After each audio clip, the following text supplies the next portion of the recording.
برضو في قناه النادي الاهلي لسه، ولكن في اعاده الهيكله اللي بتحصل. احنا دلوقتي اذا اعاده هيكله بدات بيوم 6 اكتوبر بعوده الكابتن احمد شوبير من خلال قناه النادي الاهلي، ودي القناه الرسميه. اولا حضرتك ازاي بتشوف اعاده الهيكله؟ هل تعرف كواليس عن هذه الهيكله؟ انا طبعا يعني رايك في عوده الكابتن احمد شوبير لقناه النادي الاهلي؟ انا سعيد جدا بعوده احمد شوبير، لان احمد شوبير الناظر بتاع الحكايه، ما نقدرش ننكرها. بابا الشغلانه، اتفقنا او اختلفنا معاه، بابا الشغلانه عند النادي اللي هو بابا الشغلانه. خلاص، فعشان الكلام يبقى واضح يعني. لكن انا ما كنتش احب البدايه تبقى كده، ما اضحكش عليك. لو عايز رايي، لا جدا، لا انا كنت احب ان يبقى في عندي بروجرام بادي من الساعه 5، من الساعه 4، من الساعه 6 واتيفر، موجود بيقفل بشوبير.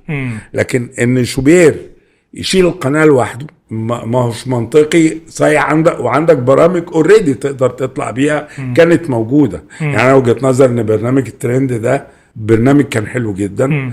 انا عندي واحد اللي بيقدم الترند، محمد سعيد ده انا بعتبره ملك المعلومات عن افريقيا. صحيح، شاطر جدا. ومش عن افريقيا كنوادي، لا، عن افريقيا كلوايح.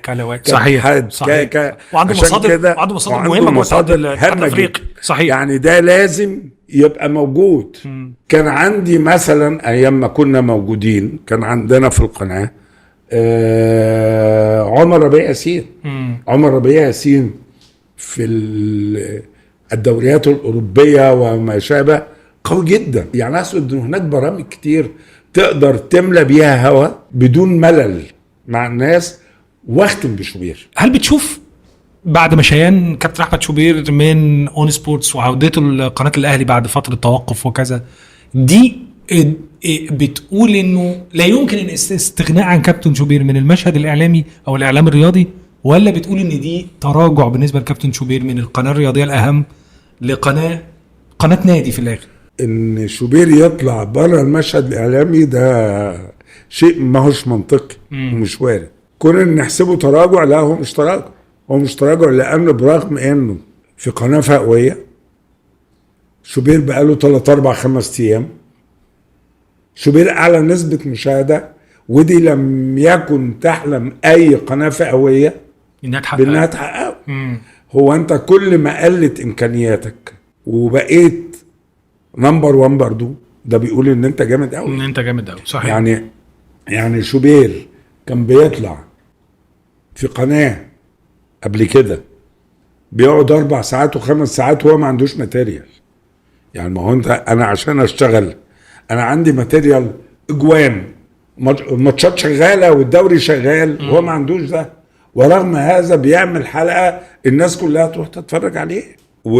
ومدرسته دي خدها ناس كتير. صحيح. النهارده كمان شوبير بينافسه بره اون تايم سبورت واللي كده، بينافسه مثلا محمد شبانه، بينافسه ابراهيم فايق. خد بالك، ابراهيم فايق عنده امكانيات غير طبيعيه، وابراهيم فايق بتوفر له كل حاجه، شاطر جدا. جدا. صحيح. خد بالك ان انت هو خارج من مدرسه شوبير طبعا. طبعا. صحيح. واخد بالك ان انت تيجي في قناه فئويه فتنافسهم، لا، ده انت جامد قوي. واخد بالك. فبالتالي انا بشوف ان لا، شوبير لقدام مش لورا. يعني حتى بانها قناه فئويه، لا، شوبير طالع لقدام، لانه بيقول وانا معيش الامكانيات اللي معاكم، انا رقم واحد.